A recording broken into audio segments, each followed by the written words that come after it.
अभय सिंह चौटाला को फोन पर धमकी मिली है। इनेलो नेता है अभय सिंह चौटाला, जिनको फोन पर यह धमकी मिली है।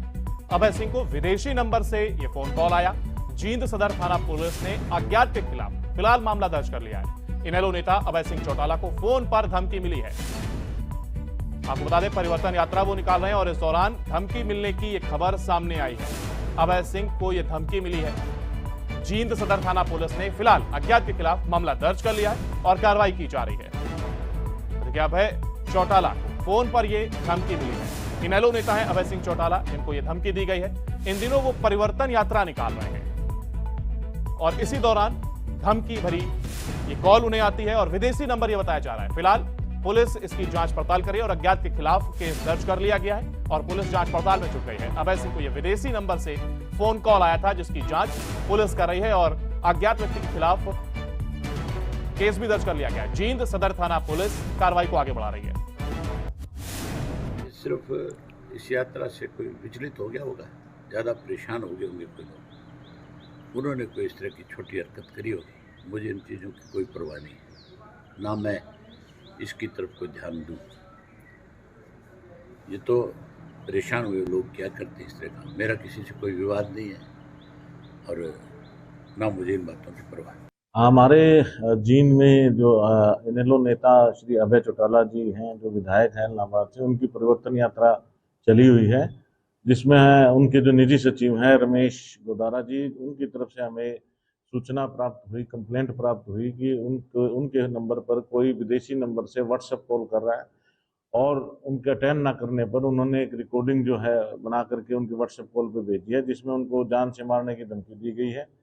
जिसकी कंप्लेंट मिलने पर हमने तुरंत उसमें एफआईआर दर्ज करके जांच शुरू कर दी है। ये कॉल इनके बार कई बार आती रही, इन्होंने अटेंड नहीं किया और 17 को उनके पास ये रिकॉर्डिंग आई है जिस पे उन्होंने कंप्लेंट दी है। उसमें उन्होंने यही कहा है कि उनको जान से मारने की धमकी दी गई है कि वो अपनी बयानबाजी बंद करें और नहीं तो उनको जान से मार दिया जाएगा। इस तरह की कंप्लेंट है और उस पर हम जांच कर रहे हैं। जैसे ही नंबर आइडेंटिफाई हो जाएगा उसके लिए हमने दूसरी जो हमारी एजेंसीज हैं, इन्वेस्टिगेशन एजेंसीज हैं, उनके साथ भी कोऑर्डिनेशन किया है और उनके साथ कोऑर्डिनेशन करके इस पे हम काम कर रहे हैं। इसी खबर पर हमारे साथ रवि चंदेल हमारे साथ जुड़ गए हैं। रवि, देखिए, जिस तरीके से यह धमकी भरी कॉल आना और उसके बाद क्योंकि परिवर्तन यात्रा चल रही है, ऐसे में इस धमकी को कितना अहम माना जा रहा है, क्योंकि परिवर्तन यात्रा वो निकाल रहे हैं और एक बदलाव लाने की कोशिश की जा रही है।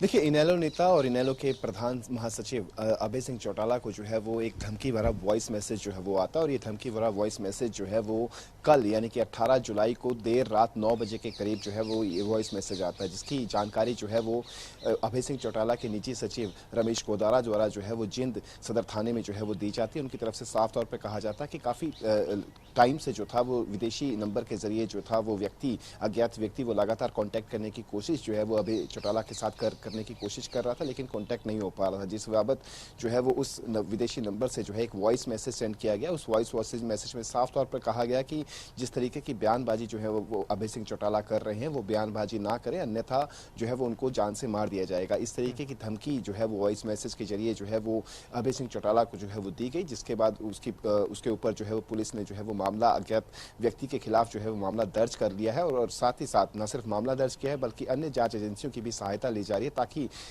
इसके पीछे के जो व्यक्ति है उस व्यक्ति तक पहुंचा जा सके, उसको गिरफ्तार जो है वो किया जा सके। तो वहीं अगर हम अभय सिंह चौटाला का जिक्र करें तो अभय सिंह चौटाला ने साफ तौर पर कहा कि मेरा किसी से भी किसी तरीके का कोई विवाद जो है वो नहीं है। तो ऐसी स्थिति में ये समझना मेरे लिए बेहद मुश्किल हो रहा है कि आखिरकार मुझे जो है वो जान से मारने की धमकी क्यों दी जा रही है, और यदि दी भी जा रही है तो मैं इसकी ओर ध्यान नहीं देता, क्योंकि जिस तरीके से प्रदेश के अंदर जो है वो परिवर्तन यात्रा जो है वो लगातार अपना रकबा जो है वो बढ़ाती जा रही है, अपना एक ग्राफ जो है वो एक बार फिर से जो है उसको बढ़ाती जा रही है। तो शायद इसी से परेशान होकर किसी ने जो है वो इतनी छोटी हरकत को जो है वो अंजाम दिया है। तो उन्होंने साफ तौर पर कहा कि मुझे इस धमकी से कोई किसी तरीके की कोई दिलचस्पी नहीं और मैं इससे डरता नहीं हूँ, लेकिन पुलिस जो है वो अपनी कार्रवाई अमल में ला रही है। पुलिस द्वारा जो है वो एफआईआर जो है वो रजिस्टर की जा चुकी है अज्ञात व्यक्ति के खिलाफ और साथ ही साथ अन्य जांच एजेंसियों की भी सहायता ली जा रही है ताकि जो विदेशी नंबर से वॉइस मैसेज आया था और जो कॉल्स आई थी उस नंबर को जो है वो ट्रेस किया जा सके और उस आरोपी को जो है वो गिरफ्तार किया जा सके।